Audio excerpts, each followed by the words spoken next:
Don't you wish everybody understood the definition of inspiration versus copycat?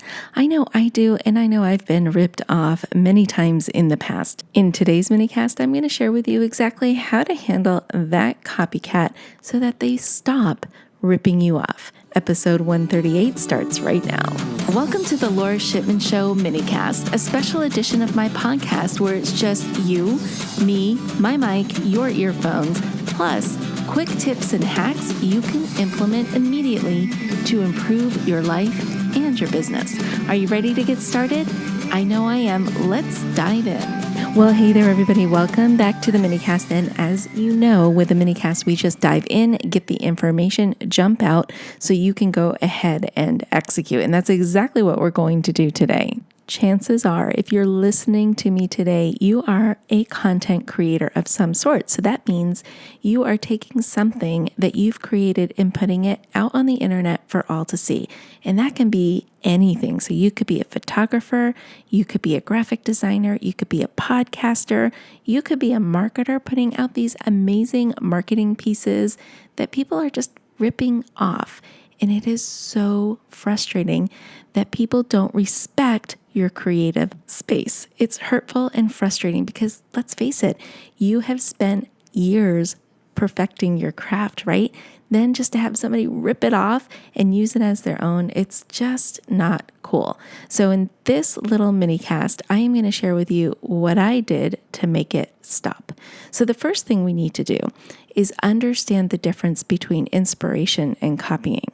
And I just love the definition that I found in Collins Dictionary to help describe the difference because I think it is just so clear and you get a good understanding of it. So they say inspiration is a feeling of enthusiasm you get from someone or something that gives you new and creative ideas. Keyword being new, and then the other two keywords are creative ideas. That being said, somebody who sees your work should be able to get new ideas that don't replicate exactly what you've done. But let's be realistic. That doesn't always happen now, does it? So here's what you do if it does happen where somebody rips off your work. The first thing you want to do is take action, and that means confront the person. And here's how. Gather all of your proof that shows that they've ripped you off.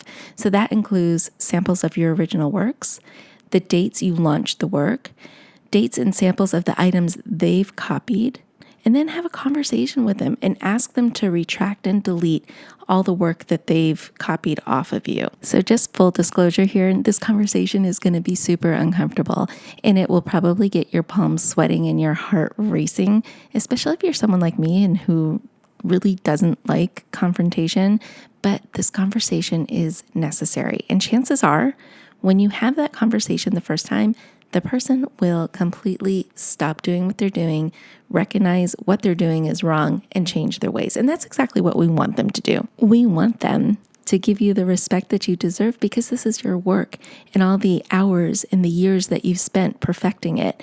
And we just want them to stop. And chances are they will stop and learn from the situation. And that's the best scenario of all, that they learn so they don't do it to somebody else. Sometimes though, that nice little conversation you have with a person doesn't always work out and they still continue to copy your stuff.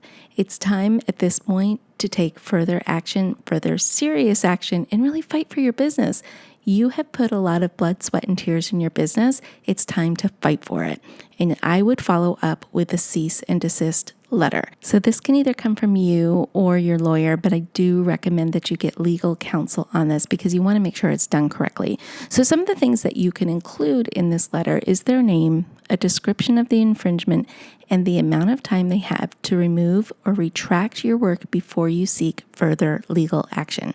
Usually a scary letter like this really does the trick, and that stuff will come right off the internet as quick as it went up. And if it does not come down, that's when you do seek legal action because again, this is your business. This is your intellectual property. You have put a lot of blood, sweat, and tears into building your business, and whatever it is you're creating, don't let anybody take that away from you, and seriously follow through on that legal action to protect what's rightfully yours. My final little tip for you, is continue creating. Don't let this stop you from using the gifts that you have to offer the world. The world needs those gifts from you. Don't stop creating because you're afraid of getting ripped off. I mean, that's the worst thing you could do. So a couple of things to think about when you are dealing with the copycat or somebody who's stealing your intellectual property is this. That person is coming from a place of desperation. Desperate people do desperate things. And it's actually a pretty sad area for them to be in because they don't have the confidence or the intelligence to create something uniquely new and uniquely their own. Not that that's giving them a pass or anything. I just want you to come from a place of like where they're coming from so you can kind of try and understand them.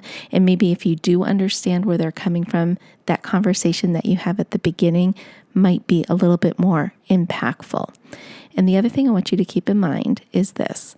Your business is uniquely your own, right? And it can't be replicated or duplicated by anybody else because they don't have your internal flair, right? So as much as this person is copying you, eventually it will not work for them because they'll be seen for the fraud that they really are. And people will recognize when it is your stuff because there will be just some little thing that's off that somebody can't initially put their finger on.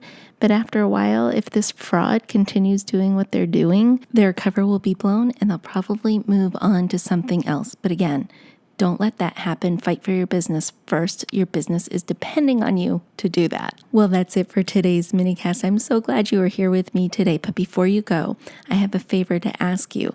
Do you have any topics you want me to cover for you or any questions that you want me to address on this podcast? I would love to really help you out and support you, especially as we're going through this time in our world right now.